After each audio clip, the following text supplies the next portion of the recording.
नमस्कार, मैं हूं दीपक राय और आप देख रहे हैं नवभारत टाइम्स डिजिटल। मध्य प्रदेश में विधानसभा चुनाव का दौर शुरू होने वाला है। अब बहुत कम दिन बचे हैं जब मध्य प्रदेश में चुनाव होंगे। इस दौरान भारतीय जनता पार्टी और कांग्रेस दोनों ही दल के नेता जो हैं ज़मीन पर उतर चुके हैं और प्रचार जोरों पर है। आखिर भारतीय जनता पार्टी युवाओं के मुद्दे को लेकर ज़मीन पर किस तरह उतर रही है और कौन से मुद्दे हैं जिससे भाजपा युवाओं को वादे कर रही है, रिझा रही है। तो भाजपा के युवा प्रवक्ता हमारे साथ में हैं शिवम शुक्ला जी। हम उनसे जानेंगे कि कौन से मुद्दे हैं जिनको लेकर भाजपा ज़मीन पर जा रही है। युवाओं को लेकर आपका क्या दृष्टि है? अपने पार्टी के संगठन में हो, सरकारी नौकरियों में हो या फिर प्राइवेट सेक्टर में हो, मध्य प्रदेश की सरकार ने युवाओं के भविष्य का ख्याल रखा है और लगातार उसी दिशा में संकल्पित होकर के आगे बढ़ रही है। पहली बार जो है सबसे ज़्यादा मतदाता मतदान करने वाले हैं। 18 लाख से ज़्यादा संख्या है पहली बार वोटर्स की। उनको लेकर क्या भाजपा, उनको क्या दृष्टि दिखाएगी? देखिए, जो पहली बार वोटर मतदान कर रहे हैं उन्होंने मध्य प्रदेश की 2 दशक पहले स्थिति को देखा नहीं है। उन्होंने इस चीज़ को नहीं देखा कि मध्य प्रदेश में जो बेसिक सी आवश्यकताएं होती हैं, चाहे वह सड़क हो, चाहे बिजली हो, चाहे पानी हो, चाहे स्वास्थ्य की सुविधा हो या फिर शिक्षा का इंफ्रास्ट्रक्चर हो, इन तमाम चीज़ों का अभाव था। मध्य प्रदेश की हमारी सरकार ने 2 दशक में इन तमाम चीज़ों को विकसित किया है। मिलन भार्गव जी हमारे साथ हैं। हम उनसे जानेंगे कि युवा, अगर मध्य प्रदेश में भाजपा सरकार बनती है तो युवाओं के लिए क्या विज़न है, चूँकि युवाओं की संख्या बहुत ज़्यादा है मध्य प्रदेश में।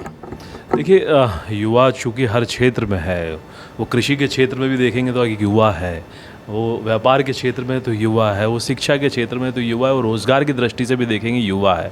तो हर सेक्टर में भारतीय जनता पार्टी की सरकार विकास की तरफ आगे बढ़ रही है। देखिए, मध्य प्रदेश में पिछले 3 वर्षों में 50,000 शिक्षकों की भर्ती हुई है, तो उसमें युवाओं का ही प्रतिशत है। और लगभग माननीय मुख्यमंत्री जी ने पिछले वर्ष जो 1 लाख भर्तियों का कहा था, आचार संहिता लगते लगते उससे पहले 65,000 भर्ती हो गई हैं। सीखो कमाओ जैसी योजना भी लेकर आए, जिसमें बच्चों को ट्रेनिंग के साथ एक स्टाइफंड के रूप में 8,000, 9,000, 10,000 रुपये प्रति माह देने की भी तैयारी है, जिसके माध्यम से वो पढ़ाई करते समय भी अपना जीवन यापन भी कर सकें और वो सीख भी सकें, खुद डेवलप्ड हो सकें।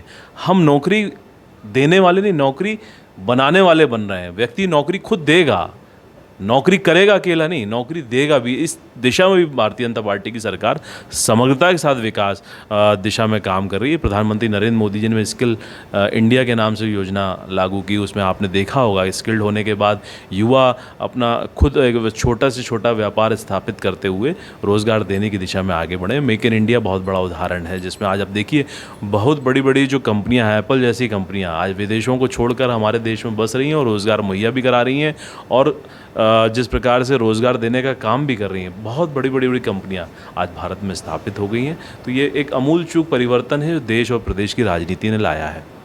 एक और युवा प्रवक्ता हमारे साथ हैं, वंदना त्रिपाठी जी। हम उनसे ही जानेंगे कि युवाओं का मुद्दा को वो किस तरह से देखती हैं। जो सीखो कमाओ योजना आई है हमारी, स्काई योजना, वो युवाओं के कल्याण के लिए आई है। और भी विभिन्न प्रकार की लाभकारी योजनाएं चल रही हैं युवाओं के लिए, जैसे कि लाडली बहना, जिसमें 21 वर्ष से ऊपर की जो हमारी बहनें उन्हें भी लाभ मिल रहा है।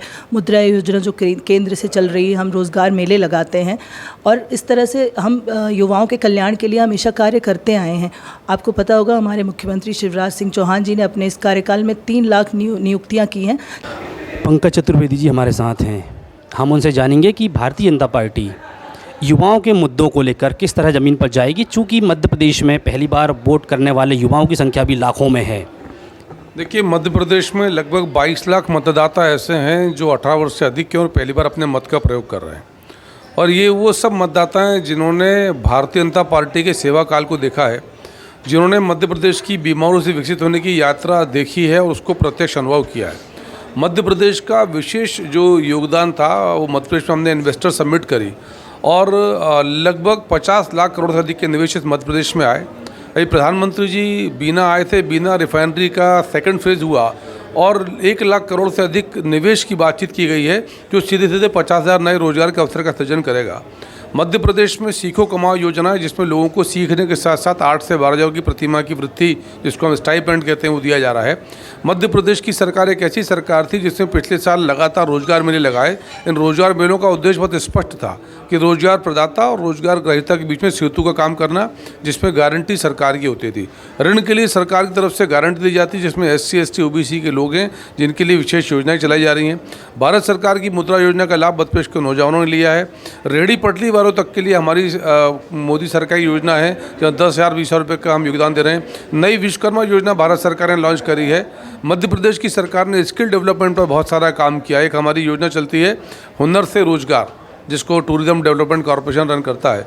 तो कुल मिलाकर यदि मध्य प्रदेश का दृश्य देखें तो मध्य प्रदेश में दृश्य सकारात्मक और इसका लाभ ही है कि आज जिस मध्य प्रदेश की प्रति व्यक्ति आय जो 2003 में 11,000 थी, 1,44,000 रुपये है। मध्य प्रदेश देश के विकसित राज्यों में टॉप 3 स्टेट्स में है।